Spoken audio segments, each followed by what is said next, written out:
Okay, we are live. Hello again. This is Paul Douglas in Winnipeg, Manitoba, Canada, and along with my co-collaborator and search engine bully from Lancaster, Pennsylvania, Rob Anspach, uh, with episode 2 of Optimize This, the book. And today, what we're going to actually discuss and talk about is um, essentially share with you that search engine optimization or SEO really isn't rocket science.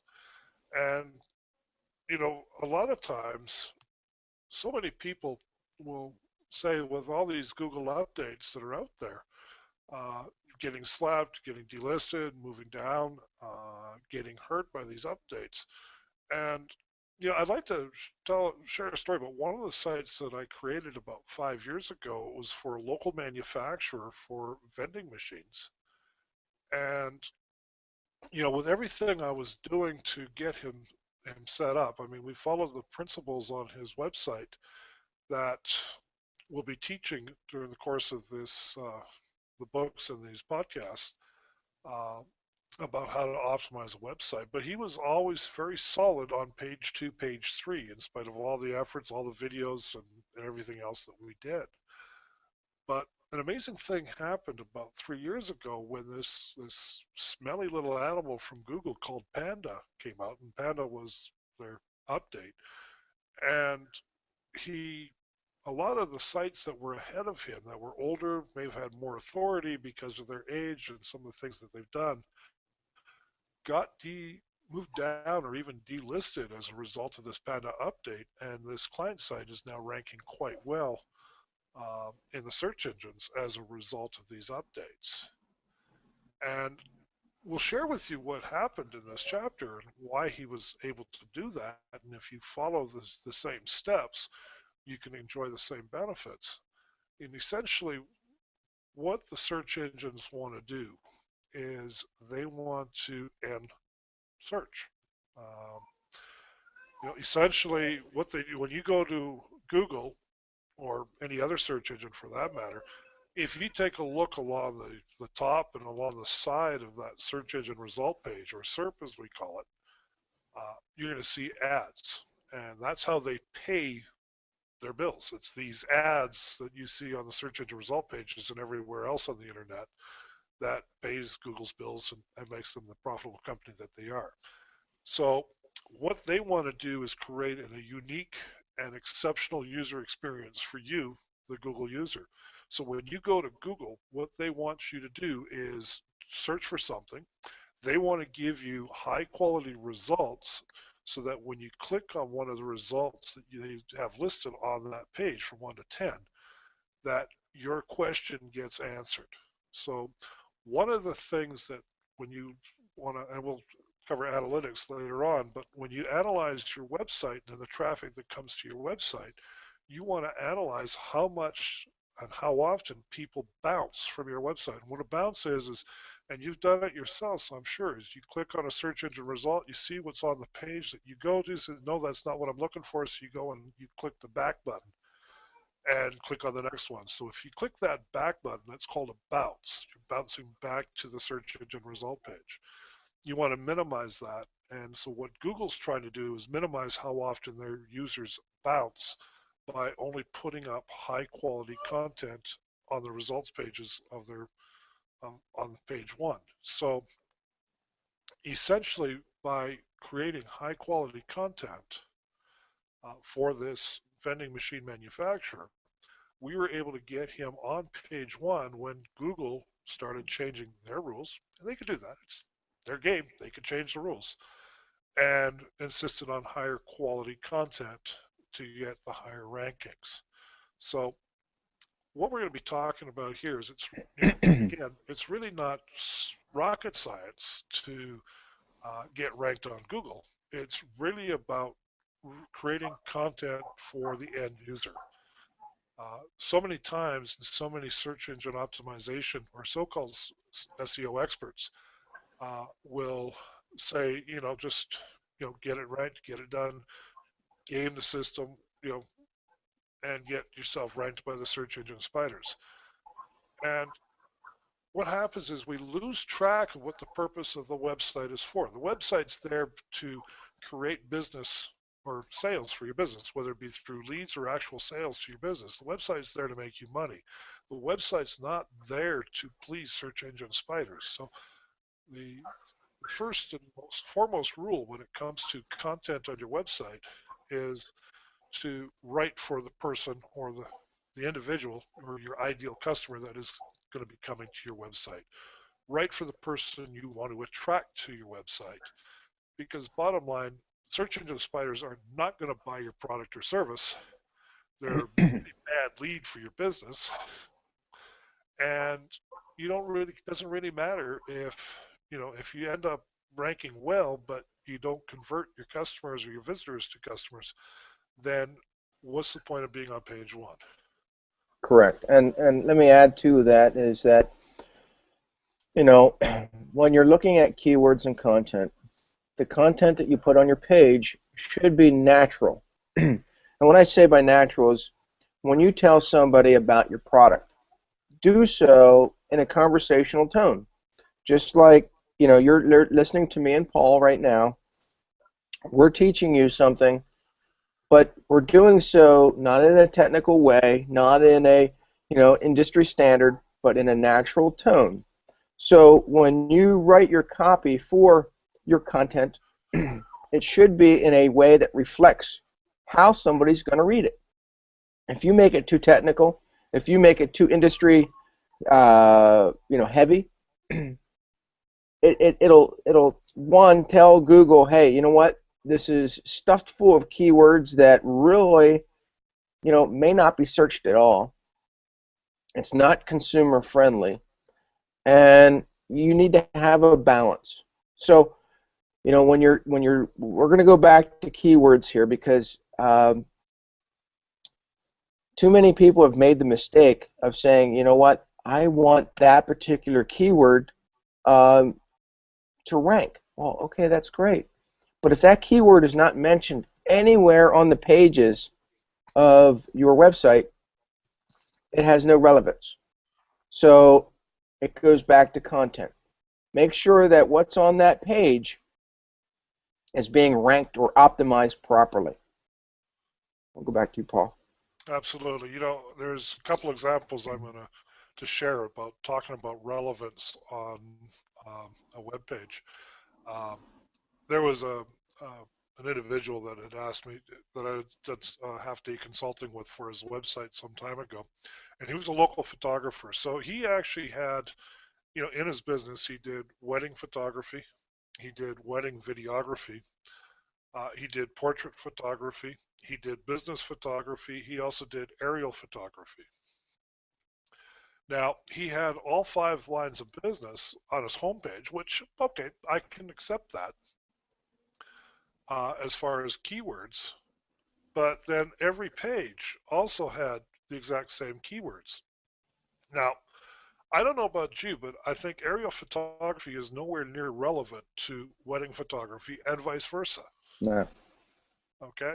And so that relevancy, maybe not so much 4 or 5 years ago when I did this initial consultation, but definitely now, the way the rules have changed with all the updates with Google, that if you're not relevant from the title to the description, even the keywords and the content on the page about what it is, all relevant altogether, you're not going to rank. And even 5 years ago, I saw people suffering because they lacked relevance and consistency on their web page. Right. That's one of the key things. I mean, content's going to win. It's always going to win. That was something I discovered in 2003 when I built my carpet cleaning website. I ranked very well because I put a lot of content in it. Right. My first website after retiring from carpet cleaning was to be a print broker. And same thing, I ranked very well because the relevance of all the content. I'll be quite honest, I had no clue what I was doing. I just did what I thought was normal, natural, and needed to be done to pass my message on to the end user. I Right. wasn't thinking about pleasing search engine spiders. I had no clue what spiders were at that time except critters that would scare my girlfriend. Mm-hmm. Uh, so I didn't write for the search engines. I wrote because I wanted to sell carpet cleaning. I wrote because I wanted to sell printing. And You know, one of the mistakes that I see, and not to interrupt you, is especially with photography sites. They put a lot of photography on their website with no description of what the pictures are. And I think that right there hurts a lot of sites. They put media up, pictures, videos. There's no description. There's no nothing that says, hey, Google, this is what we do. This is how we do it. And it doesn't give the end user, the consumer, any idea what that picture is all about or that video. well, no, they've got the image source is going to say IMG 253.jpg, Right. right? Well, that's a really high-ranking keyword for it, right? I mean, it you're going to have the image source in the HTML. That's you're not going to get away from that. But there's no reason. There's an edit when we go through this. But there's no reason why you can't put a title or a description or even a caption on that photo on your Right. website. Not only is it going to draw eyes to that picture, because let's face it, you put a caption under a picture, you're going to draw eyes. That's just simple marketing. That's Mm-hmm. why you have captions under pictures on the front page of newspapers, so you can draw people's eyes to it, generate interest, so they read the article. Right. Uh, Same idea. I mean, marketing is marketing, and a website, if we haven't mentioned this before, is just a form of bringing your message out to your market. It's not the be all end all, but it is a very valuable tool and one that's being used a lot. So the point I'm making with this is, you know, use the tools and use effective marketing with your content and Right. create content that is relevant, it's recent, and it's valuable to the end user. Well, and then also add 4 point that it's unique because you know, coming from a carpet cleaning standpoint, you know, I see ads out there with the same photograph in all of them. You know, like this guy was supermodel and he went out and posed for all these carpet cleaning companies. Well, I'm sorry, but you know, if you're going to share a stock photo, don't. I mean, stock photos are great, and you can use them if you like, but use original photos. And when you use photos, watermark them, because to be honest, those photos are going to gravitate throughout the Googleverse. And when people are typing in, hey, I need a photo for whatever, your photo is going to come up regardless of what you try not to prevent it from doing so. It's going to show up. So if it has a watermark on it, you know, people go to that photo and say, wow, okay, I can't borrow that because someone else's watermark is on it. Yep. Plus, now they know that it's you. It's part of who you are. It's part of your image. So use unique content that is, you know, of a relationship to what you're selling, but that tells a consumer or an end user who you are. Um, you know, I try not to ever use stock photos because there are services out there, you know, Google Search and TinEye and some of these other ones where you can actually upload a photo and see who's using it. And if too many people are using that photo, it tells Google, you know what, we're not gonna list you because you're using too many stock photos. So be unique in your content. Absolutely. There's a time and place to use the stock photos, and typically where I use them um, is for background images on a website. So, Mhm. a good example is right now, at the time of this conversation, I'm building a lead generation page for a local car dealer that offers second chance or subprime financing or bad credit used car financing. And so I grabbed a stock photo of a woman driving away in a convertible with her hands up in the air cheering, and that's going to be sitting in behind just the squeeze page. Now, I'm not trying to optimize this for the search engines. This is basically is going to be a tool that's used in conjunction with his offline marketing to generate leads. But one thing that you can do to actually use theft of your photo, theft or borrowing of your photo to your advantage is, and I'll actually have to create a short video to show people how to do this. But if you go to your photo and you right click on the properties, right click on your photo and go to properties, you can actually embed on that photo the link to your website that you're using this. Which now, anytime somebody borrows or steals your picture, there is actually embedded in that picture a link to your website, which, is more content you have out there. If it gets stolen, okay, it gets stolen, but now you can use it to benefit yourself. Mm-hmm. And but do that on your own photos. Don't try to, swipe it or change the properties on somebody else's photo, because that can get you into trouble. And as far as watermarking, I agree with that. And, don't be shy of putting on a watermarks to the point of, and I'm digressing on the content here, but, a low life scumbag stole this picture and used it on his website for a watermark. I can guarantee you won't have duplicate content that way. And I see people with photos all the time. I mean, they're shared everywhere, and you need to protect what you put out there, but you also need to tell people that you are unique in what you do. And there are hundreds of different website templates and whatnot, and they're great. But I think one of the things that you need to realize is that when people go to your site, maybe they've already gone to your competitors. If they see that same image on your site or their site or a competitor's site, what are they to think? Oh, wow, he's sharing the same photo, or he copied that website. It's just best to use your original content. No, I agree 100%. And, you know, right now, I mean, we're talking about content that you put on your website, whether it be the written word, images, even photos, or audio recordings for that matter. Mhm. Uh, Make sure that it's yours and it's unique, it's relevant, it's recent, and it provides value to your visitor. One of the benefits of using lots of content, and this is going to fly in the face of everything that most web designers who are traditionally trained as graphic designers first and dabble into web design, is that use lots of content. Break it up, use the concepts of writing sales copy on your website. Don't have short little paragraphs. If ideally you want to have at least 250 words, preferably more. And the reason for this is that you're offering lots of valuable information.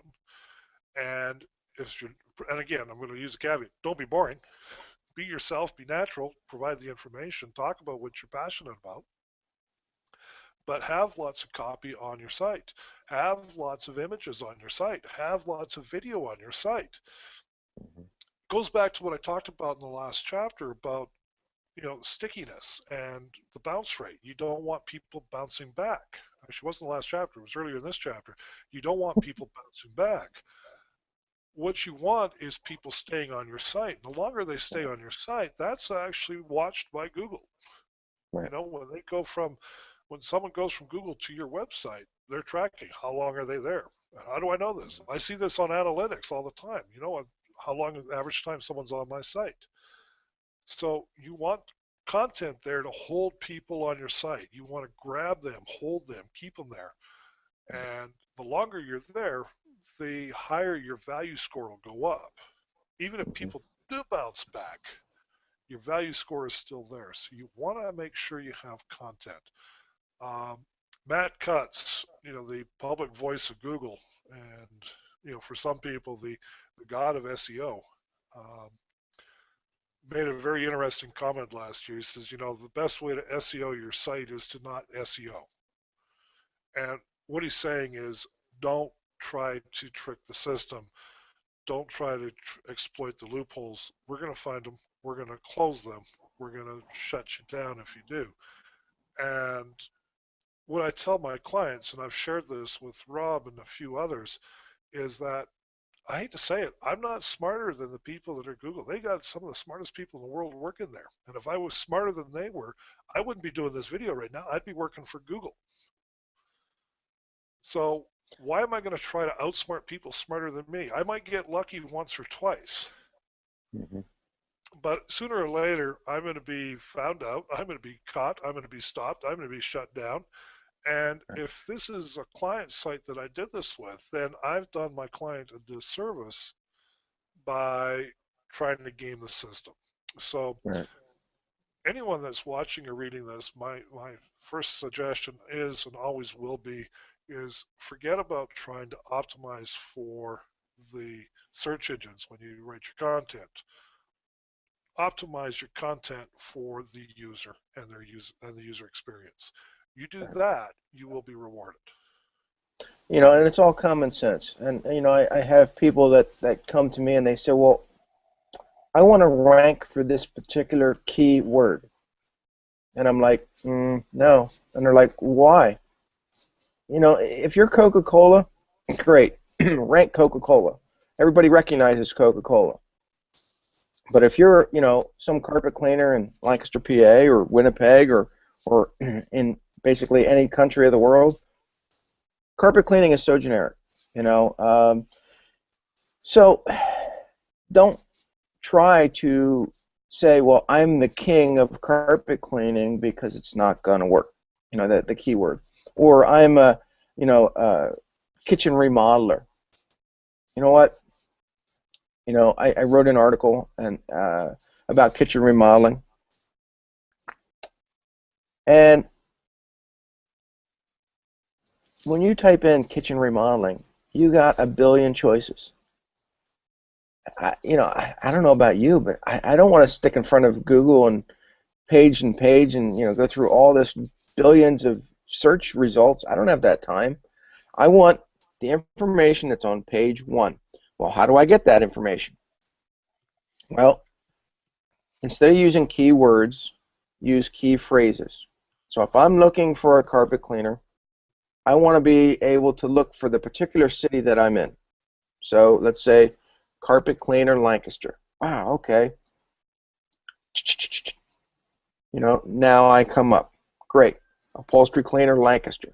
Whatever your city town is, incorporate that into your website, because I see so many websites that have no indication of where they are, no indication of any phone number, maybe an opt-in box.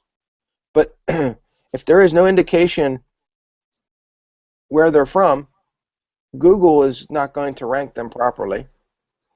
And the consumer is going to, if they stumble on the site, they're going to say, well, okay, let me call them. And it could be, 3,000 miles away. So make sure that when you're doing your website that you look for the key phrases that people are going to naturally type in, because you're going to get a better quality consumer and not just thousands of people looking at your site. Because honestly, I would rather have one customer come to me for my site that's going to spend a lot of money than thousands of people looking at my site that aren't going to give me anything. Well, And it all that's comes down to quality versus quantity. absolutely. And you know what? The same thing goes now with content.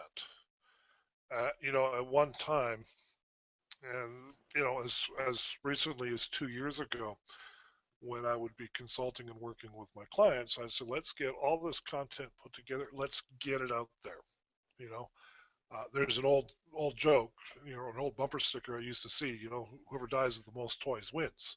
And I kind of modified that. Whoever has the most content and links out there wins. Well, I've modified that in the last 2 years because of the changes with the search engines, and particularly Google, and that is the one who has the most quality content out there wins. So we're going to talk. I'd like to talk briefly now that we talked about content on your website. Let's talk about content that you put out everywhere. Mm-hmm. Um, and now, and as you'll discover as we go on, you'll find that I'm a huge fan of video, just because of the power of distribution video gives you and the ability to send your message out. And what's really cool is video is one of those things that you don't get penalized for um, duplicate content, because it's Mm-hmm. it's it's a video, it's not a written word. So I can put out the same video on YouTube and Dailymotion and have both of them rank on the same front page of Google, which is really a cool effect. So what I would like to talk about is getting your content out everywhere. And right now, really, we're on the cusp where the new SEO is publishing, getting your content everywhere. Now, there's different types of publishing. I mean, we've got the videos. Good example is this Hangout. We're recording it, we're publishing it. It's going to be sitting on a YouTube channel and published everywhere. And the really cool thing about doing that is that uh, we're now creating content that I can link back to my site, link back to our book site, link back to Rob's site, and it's high quality content that is going to help enhance our site. And if we put this video on our site, say on our podcast, um, that too is just video and something that's going to hold people there and make our site even stickier and keep people there. So right now, the biggest reason I love video, and I'm going to use this particular broadcast as a good example. Rob and I are sitting 2,000 miles apart, give or take a couple hundred miles, and we're communicating with you via the live broadcast. When we're done, we'll have the content in this broadcast transcribed. Now, we can now take that same content and that's been transcribed, we're going to use that to create a chapter in a book that we're co-authoring together based on what we're sharing today.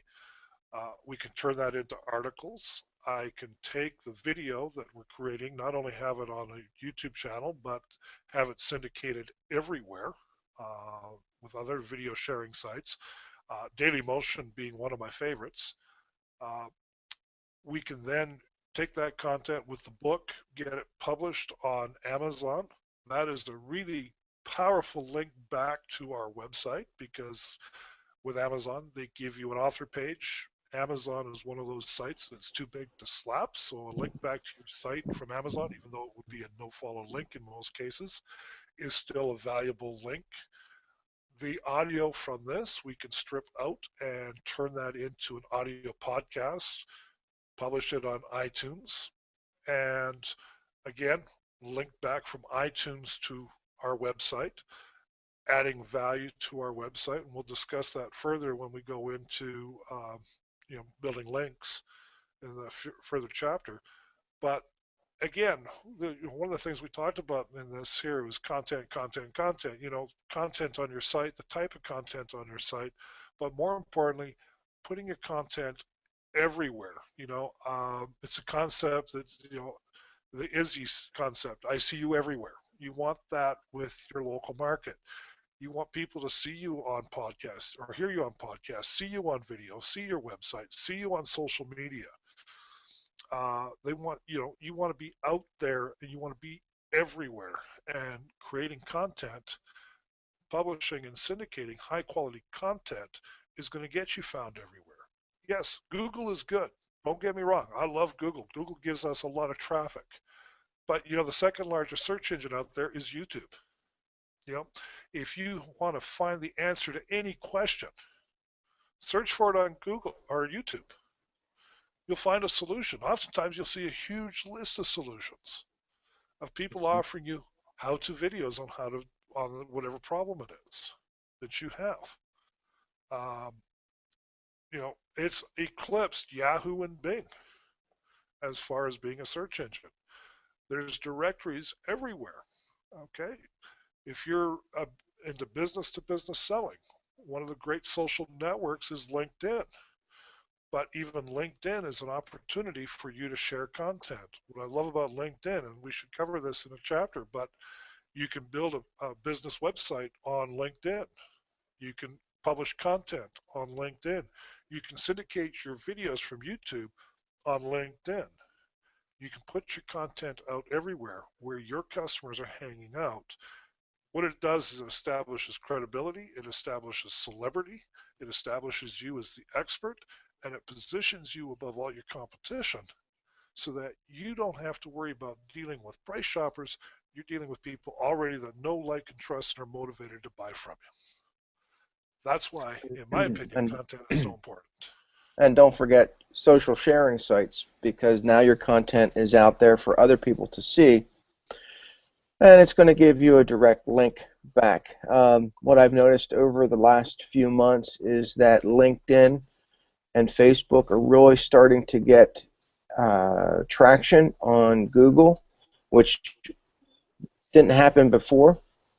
Google is opening up the search parameters to include what you post on Facebook and LinkedIn and Twitter, and it's become a welcome to a lot of the people that are using social share systems, networks, to enhance what they're doing. And so, it's always, you're creating content, so you might as well share it everywhere you can. No, absolutely. And you know what? Simplest, easiest way to share content or to create content is um, it's a principle that I learned a couple years ago from a mentor of mine by the name of Mike Koenigs, and it's what we call the 10 by 10 videos. And essentially, what that is when someone comes to your business, I'm sure that you can come up with 10 or more questions that you're frequently asked besides how much do you charge. And I'm Mhm. sure you can also come up with a number of questions you wish people would ask you. So what I teach our clients and what I do with our clients to create content is we will do uh, videos on the frequently asked questions. We'll do videos on the questions that people should ask. And the video content is something that we'll then syndicate out to create valuable backlinks.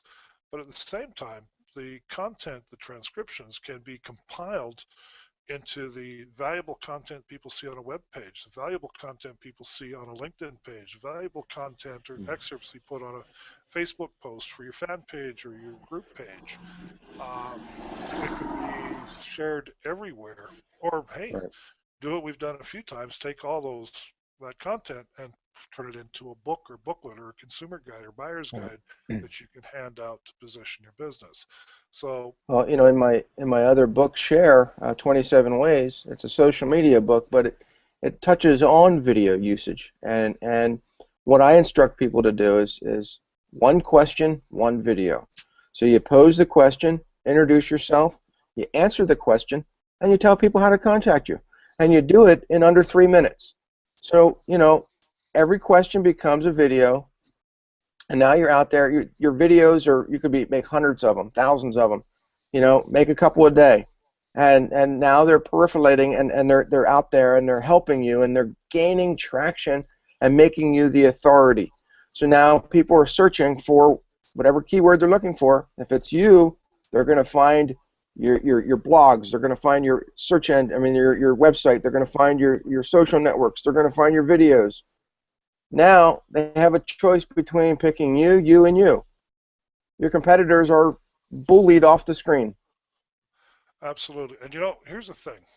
One of the questions I get is or some of the resistance I get from people when it comes to creating video content is, I don't know how to do it. Well, let me eliminate your excuses right now.